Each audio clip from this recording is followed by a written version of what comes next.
انا ضحكت مصري معفن زيك ياه والله العظيم مكيف. ياه اضحك كركر يا خاين اضحك. فكرتني بعالم اسرائيل في الضحكه دي. انت بتعمل اعلان لسيجنال 2 ممنوع الاعلانات هنا. نو اعلانات، ما تعملش اعلانات هنا الحقيقه وبس. بتاعت السور بتاعتنا ممنوع الاقتراب او التصوير. انا بس نفسي اعرف انتوا عرفتوا منين ان احنا طالعين مسيره جايين لكم؟ انتوا تعبتونا مشينا 3 ساعات يا جماعه. عارفه مين اللي عرفهم؟ الشباب المدني ابو ضحكه جنان والشباب المدني. ما تقولش عليه شاب، ده جزمه. 3 ساعات من التحرير لحد هنا وفي الاخر وقفوا الوقفه. هم معتصمين من يوم الجمعه. في بنات يا جماعه حسوا بينا.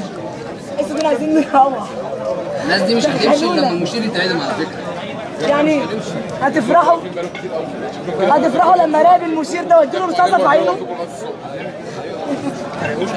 هي الرصاصة.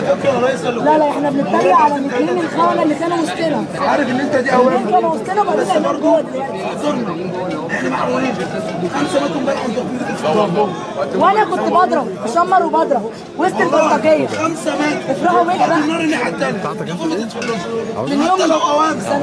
من يوم ما قريت البنت وانا بقيت عامله زي الراجل بالظبط. صوتي وشكلي كل حاجه بديله ورجع. بس شفته خليته بنوته مصريه تقلب راجل علشان ما تتعرفش. شفت حتى الصوت بقيت راجل خالص. ينفع كده؟ مش هنلاقي حد نتجوزه كده. شغل الدكاتره الامريكان على فكره. طب الحريم كلها الرجاله هنتجوز. على فكره كنت هتجوزه بوظته عليك. شفت بقى كان هيتجوزني بوظت صوتي خلاص الجوازه باظت. كده مش ذنبي في رقبتي. ذنبي في رقبتي. على فكره صوتي ده راح.